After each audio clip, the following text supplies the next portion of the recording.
Jadi yang antum, anak tuh lagi mencerna apa yang antum sampaikan. Jadi ada dua pilihan nih. Apakah orang tuh mau jadi kupu-kupu atau mau jadi ular, betul kan? Ah, iya benar.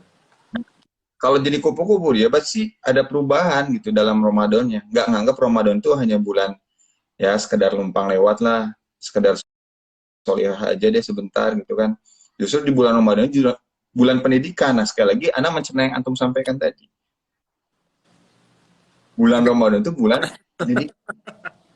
jangan-jangan salah tuh Pak, ininya apa namanya? Eh apa mindset Anda mengenai Ramadan gimana berarti? Keliru nggak? Enggak, bagus. Anak lagi menambahkan aja. Ya, menambahkan bagus banget Ngom. Jadi yang pertama tadi orang itu kan ada prosesnya ya. Kalau mau berproses dia jadi orang baik, jadi orang soli. Jadi kalau kupu-kupu yang cantik itu kan dibangun dengan proses. Dia nggak tiba-tiba berubah. Nah, seperti yang disampaikan sama Allah kan, alakum tatakun. Jadi ketika setelah melewati Ramadan ini orang tuh jadi semakin beriman. Semuanya pakai kacamata iman, ngelihat apapun pakai iman. Dia udah males ngurusin ngurusin hal-hal yang bersifat duniawi gitu. Tapi dunia juga nggak ditinggalkan, seperti nasihat Ustadz Arifin Ilham kan ya. Dunia itu nggak ditinggalin, tapi dunia itu jadi amal untuk kita itu dapat banyak banget bekal nanti buat menghadap Allah gitu kan. Nah, Anda mencerna apa yang antum sampaikan tentang Ramadan gitu. Pas Jadi ya, kalau Anda nggak lagi belajar jadi sesuai Anda minta maaf loh ya. nggak apa-apa. Makanya Anda banyak belajar dari Mas Ari. Bisa Aduh, bikin orang ketawa tanpa antum harus ngomong gitu. Gimana caranya coba? apa? Gimana? Antum bisa bikin orang ketawa tanpa antum belum ngomong gitu. Itu kan magic gitu. Kalau itu lebih ke karisma sih, Ustaz. Jadi terus ya, lebih ke karisma. Ustaz di mana, Ustaz? Jadi salah. Masya Allah. Waduh, ini anak istri Nah pada sekarang Ana ingin ditanya sama antum mah. biasa. Nah, ini nih apa ya kita? Ya? Banyak kali, Ustaz. Pertanyaan apa nih? Jangan, Tiga pertanyaan kita nanyanya jangan yang susah-susah ya. apa? Nanyanya jangan yang susah-susah. Nah, Ustaz, bagaimana caranya kita itu tetap maksudnya gini, dulu sebenarnya gini, sebenarnya kan sama nih yang kita geluti di pekerjaan orang bilang kalau hijrah itu berpindah karena yang lebih baik gitu Ustaz ya. Kalau Anda sendiri ngerasa bahwa hijrah itu baru prosesnya gitu. Kita on the way lah gitu maksudnya. Jadi Hmm. belum sampai kita tuh. Jadi masih dalam perjalanan, tapi clue-nya udah kelihatan gitu. Nah, mungkin ada beberapa temen yang ya mungkin ilmunya udah lebih tinggi gitu ya. Kadang-kadang mungkin uh, uh, kita kan baru belajar gitu kan. Kadang-kadang Hmm. uh, menganggap kita tuh belum selevel untuk dalam menuntut ilmu dan itu hal yang wajar sih, ibaratnya hal yang apa namanya lumrah lah kadang-kadang terjadi kayak gitu. Memang kita belum sampai ke sana untuk secara ilmu. Tapi ada juga teman yang udah belajar lebih dulu ngerasa lebih berhak untuk menentukan benar atau salah atau gimana gitu. Padahal ya ya mutlak kebenaran kan ada di atas gitu. Tapi itu juga lumrah juga. Kadang ada orang yang seperti itu juga. Kemudian kadang-kadang jadi keras gitu sama saudaranya, sama temannya gitu, sama lain gitu karena merasa lebih apa namanya udah ngaji duluan lah ibaratnya kayak gitu. Nah, Hmm. kekakuan seperti itu pun kita lumrah juga gitu. Maksudnya hal-hal itu juga kadang-kadang memang terjadi gitu. Nah, sepanjang perjalanan Anda ngerasa menyayangkan gitu. Orang jadi terstigma kalau mulai ngaji itu jadi orangnya jadi nggak asik, jadi kaku, jadi ngegas sama orang Hmm. lain gitu kan. Hmm. Anak sendiri sebenarnya nggak eh, justru malah kita mengkritisi itu bukan mengkritisi ya maksudnya menyayangkan gitu kenapa kita nggak bisa lembut sama yang lain tapi anak juga dipikir begitu banyak yang orang yang nyangka termasuk yang nggak asik lagi, terlalu apa namanya, terlalu lebay, Terlalu suci. saya merasa sok suci gitu. Padahal ngeposting sok suci juga nggak pernah gitu kan. Ya Suci udahlah. itu mertua dari Apa? Suci itu mertua anak. Kan pernah ketemu. Oh iya ya. Iya ya. Kita makan nasi kebuli ya. Iya. Nah, terus ada juga di sisi lain yang mungkin teman-teman lama yang mungkin ngerasa bahwa udah beda nih, udah bukan teman dan udah jadi berseberangan gitu. Tiba-tiba mungkin merasa bahwa eh, mungkin ada yang nyinyir, ada juga mungkin yang menyerang gitu kadang-kadang. Nah, itu pun Hmm. lumrah juga karena dulu saya juga suka nyinyir sama orang juga kan, maksudnya kalau lagi yang itu udah kayak kayak lagi diputar balik. Zaman dulu saya suka gitu juga, sekarang dikitin orang jadi kayak ya memang dulunya gitu juga nih, biar ngerasain kali. Nah, ini hal yang eh, gimana ya, unik sih saat ya, posisinya unik gitu. Kadang-kadang kita sama yang keras kita lebih lembut, tapi sama yang lebih lembut lagi kita dianggap yang keras. Kayaknya ketika coba kita mencoba untuk memberikan klarifikasi juga nothing juga, nggak akan Hmm. memperbaiki apa-apa juga. Ibaratnya ya orang tetap akan berpikir sesuai sudut pandang yang dia suka aja kan gitu. Ya. Nah, jadi emang kadang-kadang ada yang mungkin kata-katanya tuh apa namanya, yang mengganggu di hati gitu. Tapi kalau udah pernah dapet yang apa, udah pernah ini sih ya udah, ntar juga mungkin hanya cinta yang tertunda aja gitu ya. Cuma kira-kira di zaman dulu tuh pernah nggak sih ada hal seperti ini? Atau memang ini memang sunatullahnya memang nggak pernah bisa di eh, nggak pernah bisa diakurkan atau bagaimana gitu? Atau juga mungkin Masya Allah. mungkin saya ini bukan tipe orang yang tepat untuk bisa berkomunikasi dengan yang tipe seperti itu atau gimana? Banyak hal cerita bahwa sebenarnya dulu pernah nih ada yang kayak begitu-begitu, bawaannya kayak mau ngajak debat gitu kan. Oh, debat juga. Tapi lama ngapain juga sih debat gitu. Ini hanya Hmm. cinta yang tertunda aja, ntar lagi juga dia kalau udah tahu juga apa namanya juga ikutan juga kok gitu. Nah, ada perasaan kayak gitu, tapi ada perasaan dalam hati yang kayak aduh dia ada dia kalau dia tahu sih sebenarnya nggak mungkin dia ngomong gini gitu. Kayak gitu-gitu saat. Ada yang kadang-kadang aduh, udahlah kayak mendingan nggak usah ikut-ikutan apa dakwah-dakwahan, kayaknya lebih berat dibanding kita dulu jadi artis gitu kan. Berat jadi artis, berat dakwah sekarang, Mas Adi. Enggak kalau secara, tapi gini lah, kalau misalnya dulu sama, dulu juga sama sebenarnya, kantor ini sudah berjalan, kantor event memang sudah berjalan sebelum saya belajar agama juga ada jalan gitu. Hmm. Cuma kalau dulu kan memang udah jelas fokusnya adalah cari cari apa namanya, profit aja, margin aja jelas. Oke, sana kontrak berapa? Kita hajar jalan gitu kan. Udah jelas lah, udah pasti perhitungannya lebih ke arah apa namanya? Ke arah eh, kaum margin lah, kaum marginal lah, margin yang kita pikirkan. Kalau Hmm. sekarang kan kita kalau bikin acara semacam acara kajian, kita nggak servicing ke orang, nggak ke klien gitu.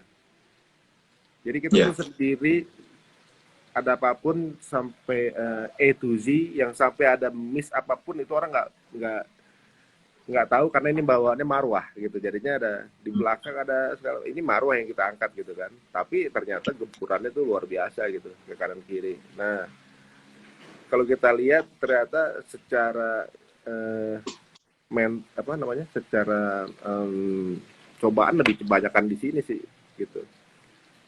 Secara cobaan ya lebih banyakan di sini. Eh, pada saat kemarin aja sampai ada kerjaan-kerjaan lama datang lagi tuh godaannya tuh.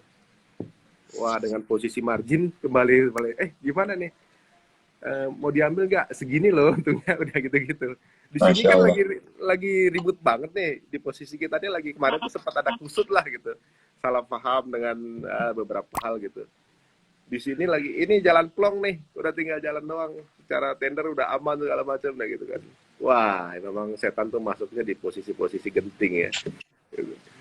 Nah Ya. itu dah. Jadi kira-kira saat eh, bagaimana menjaga, aku udah di dunia dakwah lebih awal nih gitu. Banyak juga mungkin teman-teman kita yang mungkin baru mencoba berhikmat di dunia dakwah, tapi ternyata tidak seperti semanis yang dipikirkan gitu. Bagaimana caranya untuk mereka untuk bisa tetap istiqomah, eh, apa namanya meyakinkan kalau impact kenikmatan itu jauh lebih indah dibanding perhitungan-perhitungan yang kita biasa hitung apa namanya secara nalar manusia gitu.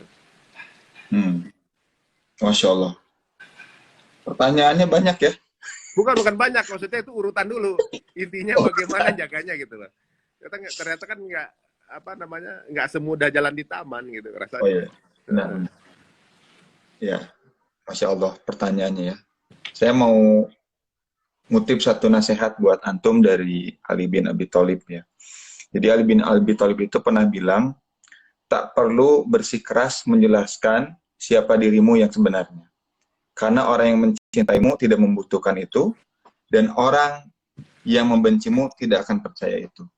Artinya, kita fokus dengan apa yang kita kerjakan, yaitu tadi berproses untuk lebih dekat dengan Allah, lebih cinta dengan Rasulullah. Karena perjalanan dakwah ini, kita ini nggak diminta untuk memenangkannya. Kita hanya diminta untuk tetap tegak di jalannya. Jadi apapun rintangannya, Mas Ari yang tadinya profesinya bukan profesi ya, aktivitasnya adalah jadi selebritis ya, sekarang berubah, pasti itu banyak yang nyinyir. Nah, di zaman Nabi Shallallahu Alaihi Wasallam itu hal yang biasa gitu. Dan apa yang membuat mereka menganggap itu jadi hal biasa? Karena mereka merasa punya Allah. Mereka punya sandaran yang kuat, Allah Subhanahu Wa Taala. Di mana mereka juga punya tempat ya untuk mengadu Rasulullah Shallallahu Alaihi Wasallam. Jadi segala permasalahan pun ya sama. Mungkin di zaman itu orang seperti Umar bin Khattab sendiri itu kan orang yang sangat terkenal kan dari Bani Adi. Orang paling terkenal tuh Umar bin Khattab tuh terkenal banget. Ya, sampai sekarang aja jadi film ya. Umar Iya. udah duluan syuting, lebih lama daripada Mas Ari kan. Sampai 30 episode gitu. Nah, Iya. Umar yang terkenal aja di zaman itu pindah agama itu kan peristiwa yang sangat besar sampai Abu Jahal itu udah wah ini maksudnya apa ini gitu kan. Padahal dulu Umar ikut rapat sama Abu Jahal, ikut ngerumpi gitu ya sama Utbah gitu kan. Tapi ketika ketika Umar pindah itu kan serangannya luar biasa. Tapi Umar nggak ciut. Kenapa? Karena Umar tahu yang jadi sandarannya itu bukan makhluk tapi Allah Subhanahu Wa Taala. Nah, jadi saya yakin orang ngelihat Mas Ari ataupun orang-orang yang hijrah itu kan punya dua persepsi. Satu, wah Mas Ari insya Allah mudah-mudahan istiqomah. Yang kedua yang nyinyir, gitu kan ya. Ini kayak cuma cari muka apa cari kerjaan baru gitu kan. Itu hal yang biasa gitu. Nah, tapi kita ini ya, sebagai pelakunya, sebagai aktivis dakwah, sebagai pengemban dakwah, kita kembali ke nasihat Rasulullah bahwa kita nggak usah memperdulikan penilaian manusia. Karena manusia itu yang nyinyirin kita malah dapat kerugian kan di akhirat itu kan ada orang yang muflis, orang yang rugi. Nah, dikaitin lagi sama materi sore ini ya. Orang muflis, orang yang rugi gitu ya. Orang di zaman ketika nanti kiamat itu kan ada yang bawa pahala sholat, pahala zakat, pahala puasa, ya. Kemudian pahala itu dibawa oleh dia sendiri dengan ember. Ketika di hadapan Allah, mana nggak ada. Pahalamu ternyata bocor, embernya bocor. Bocornya kemana? Karena kamu selama hidup ngurusin urusan orang. Karena kamu waktu masih hidup sibuk ngurusin perhatian orang. Jadi amal-amalnya itu bocor semua. Ya. Padahal tadi dia sholat, dia puasa, mungkin dia dakwah, dia zakat, tapi ketika di hadapan Allah, mana pahalanya nggak ada. Nah kata Rasulullah disebut orang yang muflis, orang yang rugi. Para sahabat nanya, ruginya itu rugi kenapa? Ya dia udah bawa banyak amalan, tapi ketika di hadapan Allah, dia habis amalannya gitu. Di perjalanan ternyata bocor embernya. Nah ini yang dikhawatirkan oleh para sahabat. Terus gimana ya Rasulullah supaya kita nggak bocor gitu, amalannya nggak bocor. Nah amalan itu kata Rasulullah sendiri kan ada dua ya, biar kita fokus dengan petunjuk Rasul seperti para sahabat. Kata Rasul itu ada dua syarat diterima sebuah amal itu. Yang pertama dia harus ikhlas lillahi ta'ala, dia tidak memikirkan pendapat manusia, tidak memikirkan ganti rugi dari manusia, dia hanya mikirin apa yang aku berikan di jalan ini itu adalah karena Engkau ya Rob. Kemudian yang kedua, kata Rasulullah, sesuai dengan petunjuk Rasul. Jadi kalau Mas Ari kan semua, kita juga mau semua amal kita diterima sama Allah kan mau ya. Nah, syarat amalnya itu harus diperhatikan. Pertama, ikhlas. Yang kedua, sesuai petunjuk Rasulullah. Jadi ketika kita dakwah, yang harus diperbaiki itu ya niat. Niat kita itu untuk apa sih? Niat kita itu untuk cari muka, atau niat kita itu benar-benar untuk Allah saja gitu. Karena kalau untuk Allah, nanti Allah akan ganti lagi. Dan yang lebih baik pahala yang kita berikan. Yang kedua, benar nggak sih dakwah kita itu sesuai dengan petunjuk Rasul? Dan apakah Rasul ketika dakwah itu nggak dinyinyirin gitu kan ya? Yang nyinyirin Rasul tuh banyak banget. Saya nanya sama Habib Ali ya, Habib Ali Al-Kaf ya. Jadi Habib Ali Al-Kaf tuh nasihatin gini, kalau antum ngadapin dakwah itu lurus, nggak ada masalah, nggak ada ujian, berarti antum jauh dari jalannya Rasulullah. Rasulullah itu ketika dakwah, ya, beliau tuh dilempari batu, dilempari kotoran, difitnah, ya, dinyinyirin gitu, kemudian disebut majnun, orang gila. Tapi Rasulullah nggak marah, nggak kemudian membalas mereka, biar semuanya diserahkan kepada sandaran tadi, Allah Subhanahu Wa Taala. Dan saya ngerti banget perasaan Mas Ari ketika banyak banget mungkin yang nyinyirin ya, ujiannya bertubi-tubi, bahkan kan kita sering ini ya, sering telepon-telepon dulu yang berpuluh-puluh jam. Sama Ustadz Yopi juga waktu itu kan. Berat banget memang, tapi beratnya yang diambil oleh Mas Ari, pahalanya insya Allah setimpal dengan yang nanti Allah kasih. Jadi jangan pernah khawatirin, yang penting kita ini husnuzon sama Allah. Kalau Allah ngasih masalah, berarti Allah sayang sama kita. Ya. Kalau Allah nggak ngasih masalah, berarti mungkin kita nggak diperhatiin lagi sama Allah. Nah, kalau ada masalah, berarti Allah perhatian sama kita gitu. Allah tahu, oh ternyata Mas Ari lebih banyak butuh pahala nih, kasih dia masalah gitu. Kan kata Ustaz Somad, ya? Oh iya, kata Ustaz Somad kan pahala itu tergantung dari mana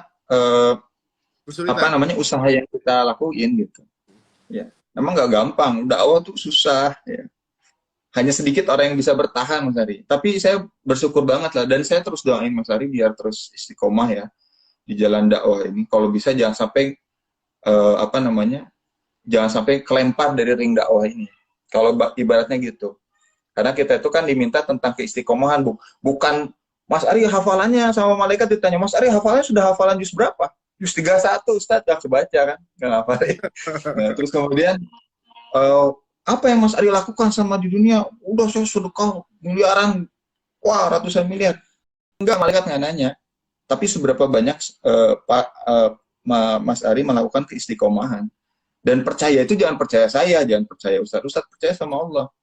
Pasti Allah yang akan ngasih pahala yang jauh lebih besar. Nah, setiap kita anak ya, kalau kayak ibarat pohon itu semakin tinggi kan semakin banyak angin kan ya yang goncang kan. Semakin tinggi pohon, semakin besar angin itu yang akan ngeganggu. Nah, pondasinya kuat, pondasi akarnya kuat, pohon itu akan tegak. Tidak akan mudah. Iya. Bentar. Ya, kita temenin. Biasalah ngangon nih, Sat. Gimana, Sat? Pondasi gimana? Ya, pondasi pohon itu kan. Pohon itu kan tergantung akarnya. Akar itu nggak kelihatan, Mas Ari. Ya. Akar itu nggak akan kelihatan kan? Iya. Nah, tapi akar itu nentuin seberapa tinggi nanti pohon itu tegak dan seberapa angin kenceng. Ketika akar itu kuat, ya, dia tidak akan goyah. Jadi yang harus Mas Ari perhatiin sekarang itu merenungkan sudah seberapa kuat akar yang Mas Ari bangun. Gitu. Sudah seberapa banyak fondasi akar yang Mas Ari bangun. Karena ini yang nentuin. Apalagi kita kan suami, ayah itu kan pasti menjadi menjadi orang yang paling bertanggung jawab terhadap keluarga kita. Jadi kita tuh nggak hanya Mas Ari sendiri atau Akbar sendiri, tapi kita akan ditanya tentang keluarga kita, Allah. Gitu kan? Anak-anak kita, bagaimana cara didiknya, bagaimana cara istri kita gitu. Itu kan jadi pertanyaan yang sangat berat kalau menurut saya. Lebih baik difokuskan di sana. Nah, kalau terkait dakwah sendiri, terus aja berjalan gitu. Nggak apa-apa ujian, omongan orang ya biasa, biarin aja. Bahkan kalau kalau bisa mati di jalan Allah ya, insya Allah itu lebih baik lagi. Waduh. Daripada kita sibuk ngurusin orang lain kan, orang mereka Repot. nggak ngasih rezeki kita kan. Iya, iya, benar, benar, benar, benar. Iya, yang ngasih husnul khotimah siapa? Iya, Orang yang nyinyir atau Allah? Allah iya. kan? Iya. Jadi perbaiki aja hubungan kita sama Allah. Nah, dengan kita memperbaiki hubungan dengan Allah, mudah-mudahan Allah mencurahkan sakinah, ketenangan untuk kita. Dan itu yang lebih mahal daripada harta atau uang gitu. Ya, mudah-mudahan juga Benar. banyak yang sekarang lagi eh, apa namanya mulai semangat jalan dakwahnya nggak futur tiba-tiba gara-gara ternyata ya ada apa namanya ada juga yang ada yang terkoordinasi juga saat ibaratnya ada bentar lah kalau ketemu langsung banyak kan Iya.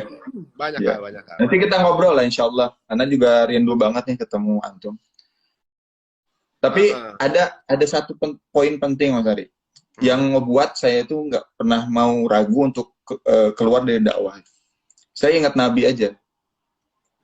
Kan pernah saya waktu ngisi sama Mas Ari di BSD itu toh, di Masjid apa Al Azhar, ya tentang kisah Khalid bin Walid gitu ya. Ya. Saya kalau ngelihat Rasulullah para sahabat tuh bawaannya tuh nggak ada alasan deh kalau kalau sekarang nyerah gitu.